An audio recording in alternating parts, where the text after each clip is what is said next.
In Rwanda, there are 3 groups. There's the Hutu, Tutsi, and the Twa, measured by our noses given to us by our colonies, where the Belgians, so the people with the straight noses were Tutsis, people with the wider noses were the Hutus, and then the shorter people were Twas.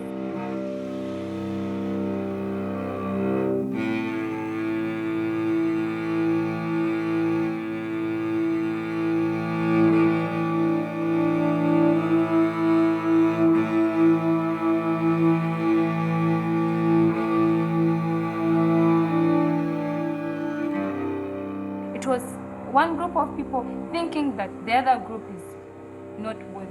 The Hutus were feeding ideologies to their fellow tribesmen. People misunderstood, then they end up killing each other. They couldn't even realize that these are our fellow human beings.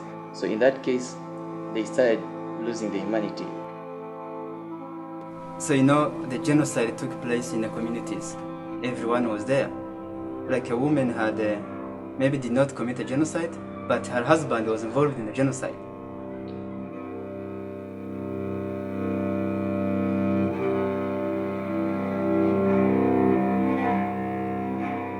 Some of the women we have lost their husbands in genocide and children. Others, their husbands committed the crime. So you see, there's nothing that can unite them actually. You would expect hate and anger, but they all wanted to work together. They were actually, we didn't force it because the government had already implemented that. Always telling people, join cooperatives, you want to develop, you have to grow together, and the way to bring peace.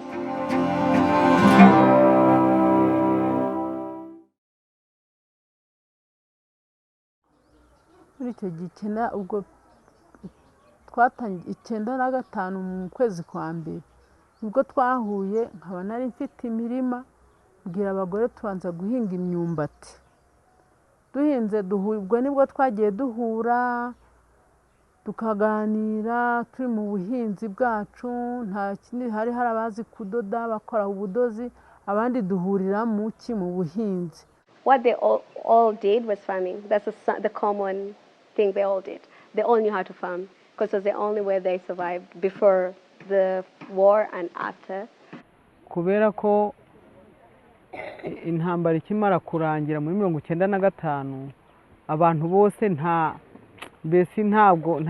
kuntu abantu bari bameze ubwo noneho dutangira kwiyubaka. Abanyarwanda batangiye kwiyubaka rero niho twatangiye kugira ngo abantu bishyire hamwe begerane batizanye ingufu kugira ngo bagire icyo bageraho. Ngiye nitwa Nyirahabimana Florida. Twatangiye ishyira hamwe muri 1995. Ngewe wabitangiye tuba 35. Twari 35. Ngo buriya nukuvuga ngo 15 barapfuye kubera icyorezo cya sida. Ubwo dusigara turi 20. Ubwo rero twagiye twishyira hamwe urugaga imbaraga ruraduhugura tumenya guhinga neza nk'uku noneho ubu turabikomeza twe turi kwirwana.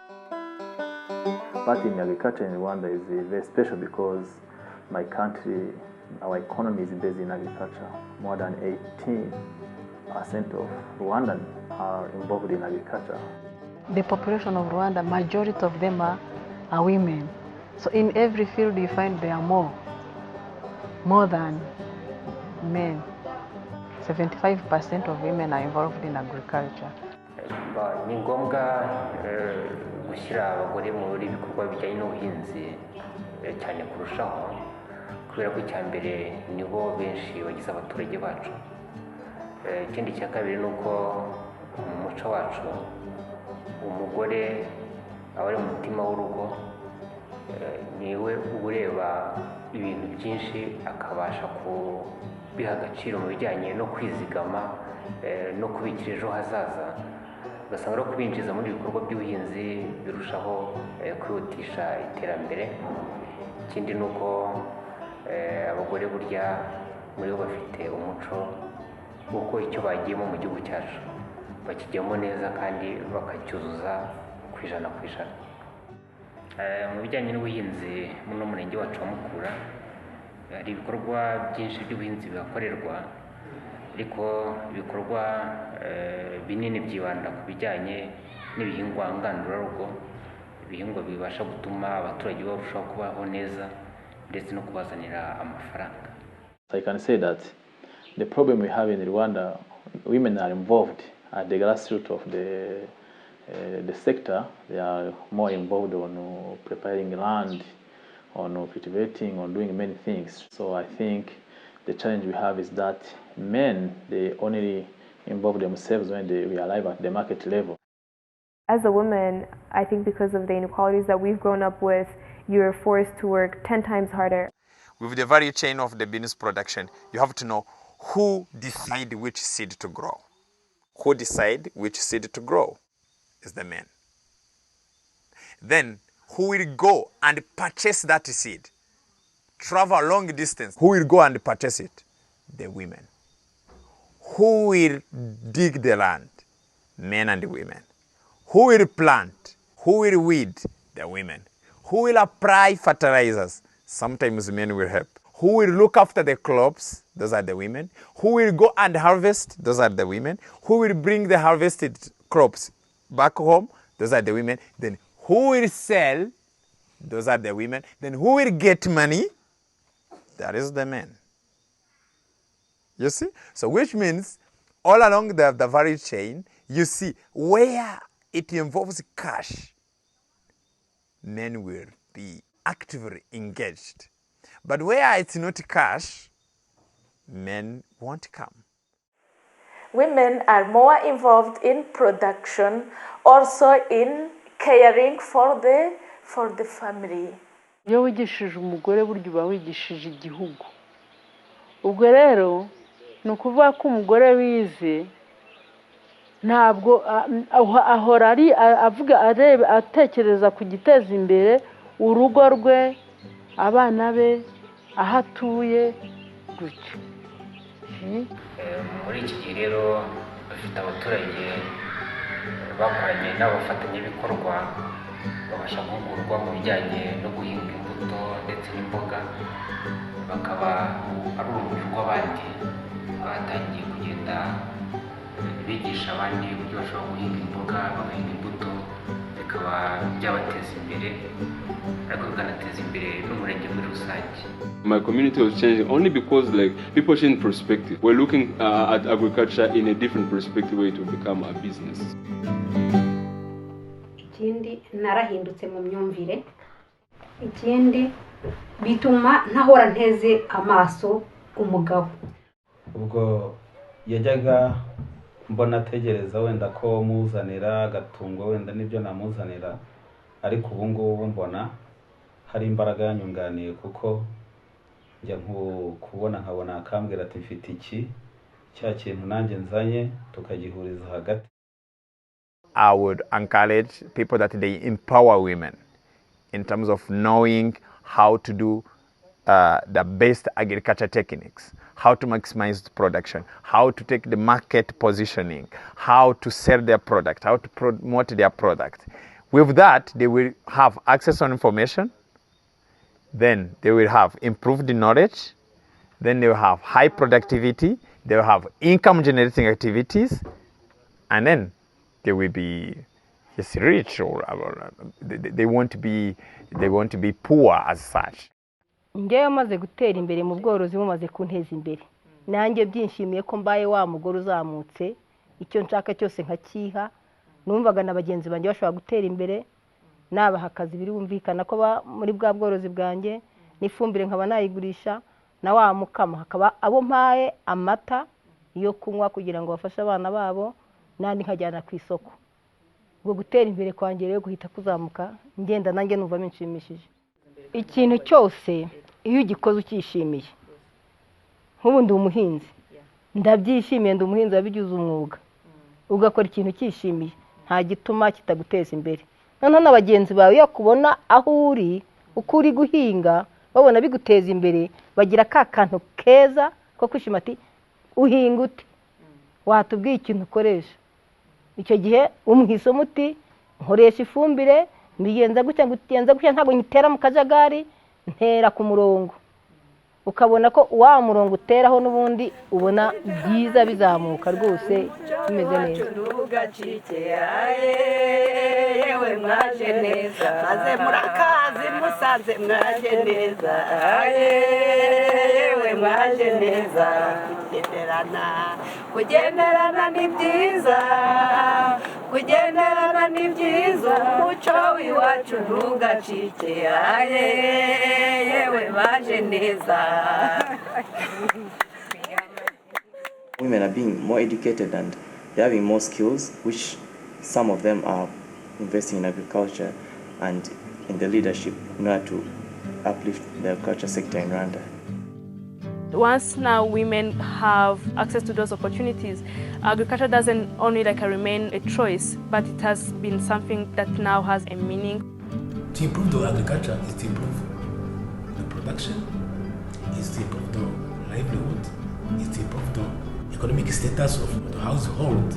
So really, if agriculture is improved, it means the country will be developed. Agriculture is a primary income generating tool for smallholder farmers around the world, but also the people who are living there are families, and they're going to eat what is on that piece of land next to their house. They're not just going to sell it all. Sometimes when you transition only to agriculture for income generation, you might grow coffee, but because you can't eat coffee, there might be more malnutrition in the family because the family isn't growing vegetables as well. So we really try to promote dietary diversity, and I think we recognize that people's home gardens aren't going to be the source of all of their food, and it's not going to be everything, but it's certainly a source of diversity, especially for the children who are there. Yewe ubusanzwe nari umujyanama w'ubuzima ushinzwe kurwanya imirire mibi, ariko ibi bintu byatumye ncengera muri bagenzi banjye bafite abana bari mu mirire mibi, mbanza kubigisha gukora uturima tw'igikoni, ariko wenda tutari muri rwego rwako naba narubatse kuko nta bushobozi bagira, bigisha guhinga imboga uko bisanzwe nk'uko nabyize. nkabona rero hari ukuntu byagenze kuko buri mugore ahantu ari abafite akarima k'igikoni n'abatashoboye kugira ibi birima binini ariko bahinga ahantu hato bakarya imboga. Buri mugore wese urebye wo mu murenge wa Mukuru afite imboga n'imbuto mu murima we, ashobora kurya neza akagaburira abana ntayo. Public health is really serious. If you see how hunger is a serious problem in sub-Saharan Africa, African countries, it's not because actually we don't have food. We do, but the food we do have are not rich in micronutrients. So I could say that we have hidden hunger. So you eat a plate that is full, but in terms of micronutrients, it's empty. Naho mbere twakoraga ingendo ukajya gushaka izo mboga, ukashaka izo mbuto umwana yarwaye, mbona ubuzima bwarahindutse. Ubwo impamvu mbona byahindutse, urana nko gutunga umuryango ungana gutya nta kazi kandi dufite, byabaga bitugoye. Ariko mu by'ukuri mbona n'ubuzima uko bari bameze mbere, mbona hari cyahindutse, imbuto imboga bazirya nta kibazo, nkabona no mu mubiri n'abana banjye basigaye basa neza ukurusha uko bari bameze. Ubuhinzi bwaramfashije kugaburira abana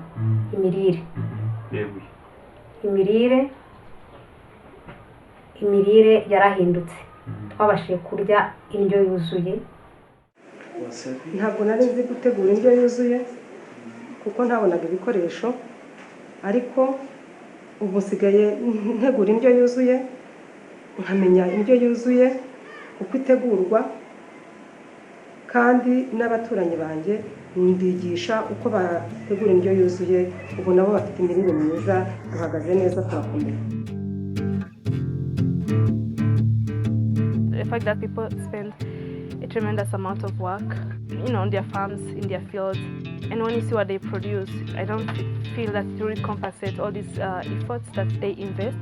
They work hard from 5 a.m. to 6 p.m. They really sweat and they work hard to really, provide for their families and really take care of their families. So it's something that really has a meaning. Perhaps the techniques and the tools that they are using are not well developed, or sometimes the climatic conditions are not very friendly to them. But what I can say is that they really try their best. But it's not easy. It can be pretty exhausting. I think there's ways in which we try to make it more empowering, but we also don't try to glorify agriculture as something it's not either.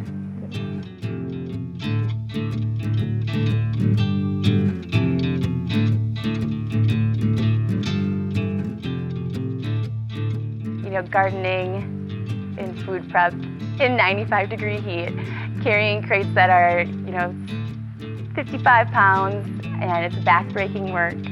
I think the easier it will be to smile when more people appreciate all that hard work that goes into creating real food. And we do plenty of things that don't seem so glorifying. Hauling compost, or clearing out the tomatoes that started to get a little funky. That's not always the most obviously dignifying work, but it has its place.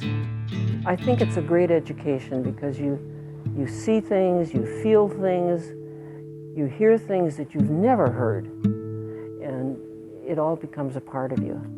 You got dirty hands and dirty clothes and came out feeling wonderful. If you love nature just a little bit, gardening and a woods are as intoxicating as any drink. I try to help them understand the work that we put into it and why it's meaningful, and to help them understand that's what is part of them getting their food every week. We need to know where our food comes from. What we eat matters, and the choices we make matter. So with the current monoculture globalized system, it's pretty much impossible to know where your food's coming from, what's in your food. There's a huge disconnect between what the consumer knows about his food and how it's actually being made. I think people are finding out that that's really important to them, and it's great to be there and to help them kind of walk through this path of how do we source good food, why is it important to buy from people that we know, how are farmers contributing to the local economy. I think it's important to restructure our food system and to have small farms as part of a vibrant, especially rural community. Each farm is like a very large piece of art, depicting who those farmers are, where they've come from, what they enjoy in food and elsewhere.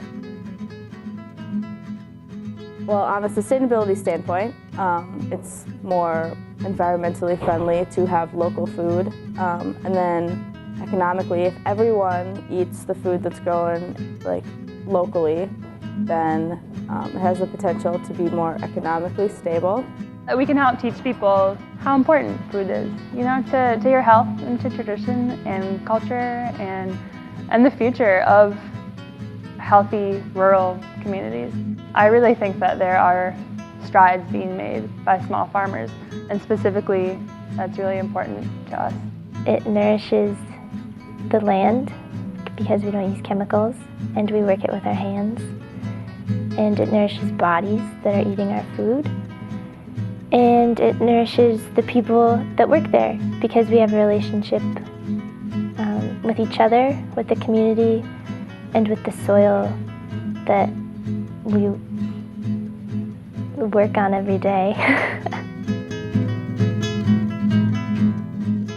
Our garden really gets to focus a lot and puts a lot of energy into the education piece and the inspiration. There are the people components of a community that engages this garden. And then there's the plants, and the plants themselves, and the bugs, and the microbes, and the winds. And it's really powerful for me as I work with student gardeners, whether they're here for a whole season or they come for a day, to think about their relationship with people and to think about their relationship with land. And And that's part of our bigger community of getting to farm. CSA stands for Community Supported Agriculture. And the idea behind CSA farms are that customers are sharing the risk and reward with the farmer and paying up front for the food that they're going to get throughout the rest of the year. When we started as a CSA 22 years ago, we were one of the very first in the state of Minnesota. It's a way of connecting the consumer and the farmer in a really close relationship. Our subscribers come to the garden to pick up produce, and they're getting things, whatever is ripe that week. So we're picking things at the peak of their nutritional value and their peak of freshness. And it also gives people a better idea of, well, what is seasonal eating in central Minnesota. So the community supported part of it is also saying to a farmer that I know you are taking a huge risk every year to, live off of the land basically and have the Mother Nature provide for you, and Mother Nature's unpredictable. So we are going to be in this with you, and we're going to share that responsibility with you. You're growing our food, we will be there for you.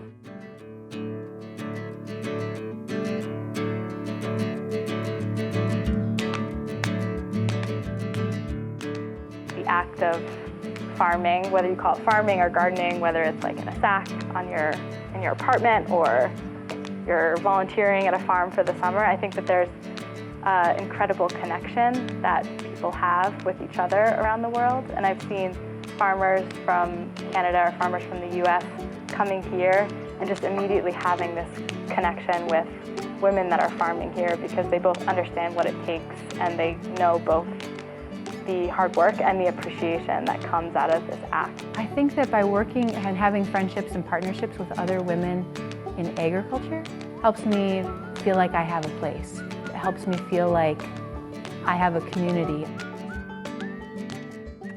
Birahari byinshi cyane. Mbere nkikorera ku giti cyanjye nta bantu nabonaga dusabana, none ubu ndaza tugasabana nyine nawe tuba turi kumwe dukorana. Mbese nabonyemo urukundo nasabanye n'abantu kandi noneho nabonye n'ukuntu nshobora gucunga n'ibyo mu rugo rwanjye cyangwa se nk'ubwo natangiye business nkabona uko nacunga ibyo nabonye nkungutse byinshi. These other women farmers want to farm in similar ways. They want to be working in sustainable agriculture. They want to be building community around agriculture, but as a way to be in healthy, meaningful, sacred relationship with the land, either that they own or that they work on, to share that and bring greater access to the community. Ibintu bimeze nka jemerage mbese. Jemerage. Uko nibyo biba byiza.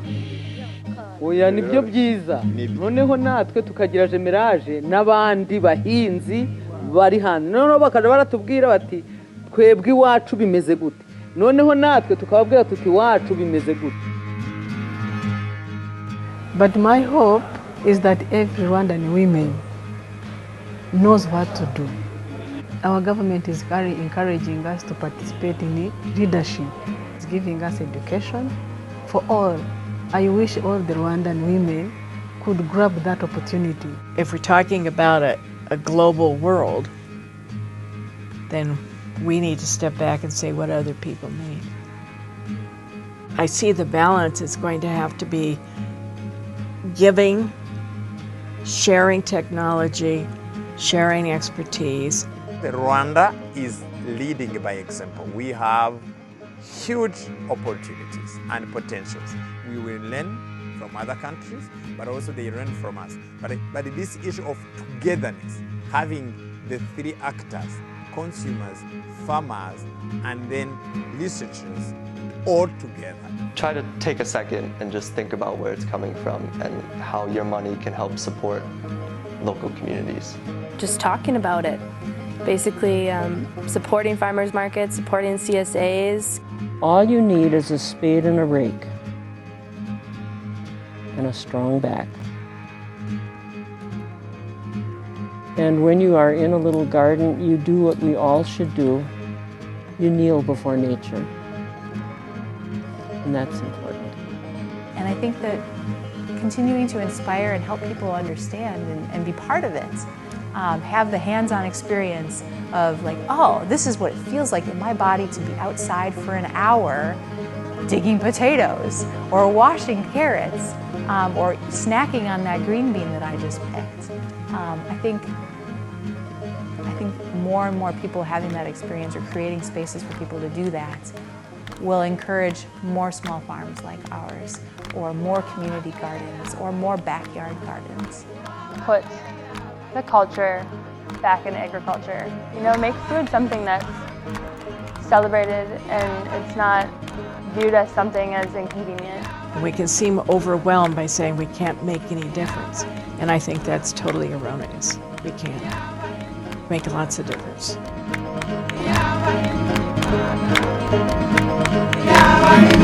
Yeah,